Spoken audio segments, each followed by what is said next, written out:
તો મિત્રો આજે જોઈશું આપણે બંધારણની માન્ય ભાષાઓ. તો કે મૂળ બંધારણમાં કુલ 14 જેટલી માન્ય ભાષાઓ હતી. ત્યારબાદ એ કઈ કઈ હતી એ જોઈશું. તો કે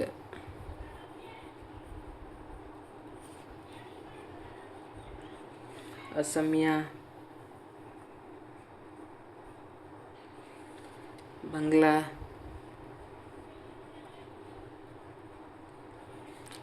ગુજરાતી, મરાઠી,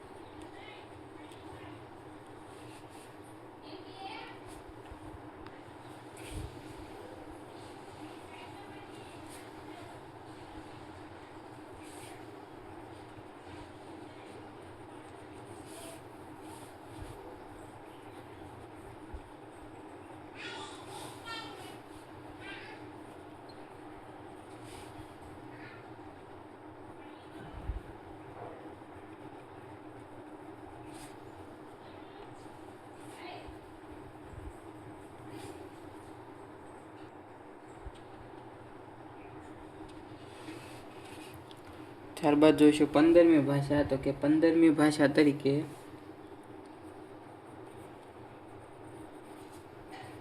સિંધી ભાષાનો સમાવેશ. 21મો સુધારો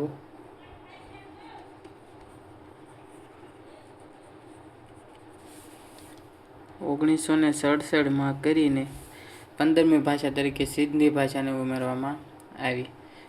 ત્યારબાદ જોઈશું 16મી, 17મી અને 18મી આ ત્રણેય ભાષાઓ એક સાથે ઉમેરવામાં આવી. એમાં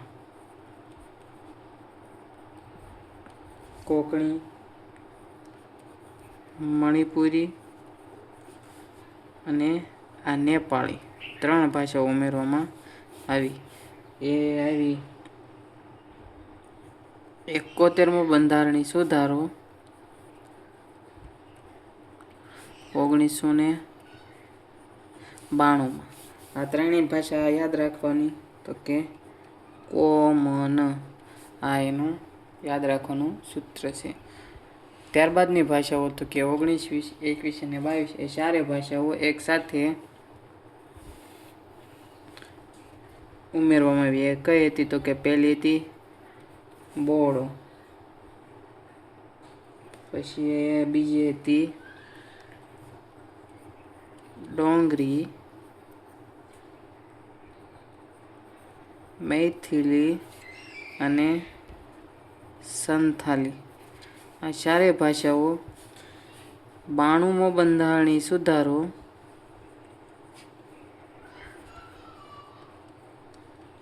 જે 2003માં કરવામાં આવેલ ત્યારે આ ચારે ભાષા ઉમેરવામાં આવી. તો એનું સૂત્ર છે યાદ રાખવાનું બોડો મસ. ત્યારબાદનો એક જોઈશું. તો કે એક નોંધ જોઈશું. અંગ્રેજી, ભોજપુરી અને રાજસ્થાની આ ભાષાઓ બંધારણમાં માન્ય નથી. જે ઓપ્શનમાં વારાઘડી આવે છે.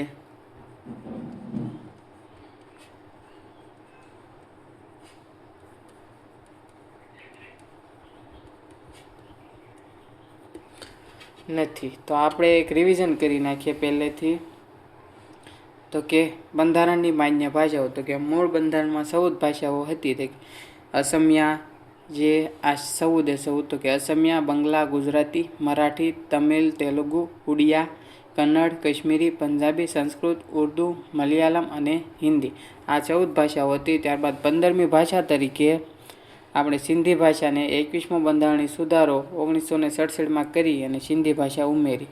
ત્યારબાદ 3 ભાષાઓ કોંકણી, મણિપુરી અને નેપાળી જે 71મો બંધારણીય સુધારો 1992 દ્વારા 3 ભાષા ઉમેરવામાં આવી. એટલે કુલ 18 ભાષા થઈ. અને એ યાદ રાખવાનું સૂત્ર છે કોમન. ત્યારબાદ 4 ભાષા ઉમેરવામાં આવી: બોડો, ડોંગરી, સંથાલી અને મૈથિલી. જે 92મો બંધારણીય સુધારો 2003માં કરવામાં આવ્યો ત્યારે કુલ અત્યારે બંધારણની માન્ય ભાષાઓ 22 છે અને એને યાદ રાખવાનું સૂત્ર છે બોડો મચ.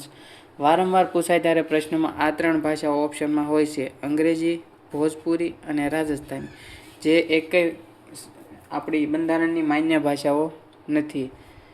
જો મિત્રો વિડીયો પસંદ આવે તો લાઇક, શેર અને આપણી ચેનલને સબસ્ક્રાઈબ કરવાનું ભૂલશો નહીં. મળતા રહીશું આવા જ નવા વિડીયો સાથે.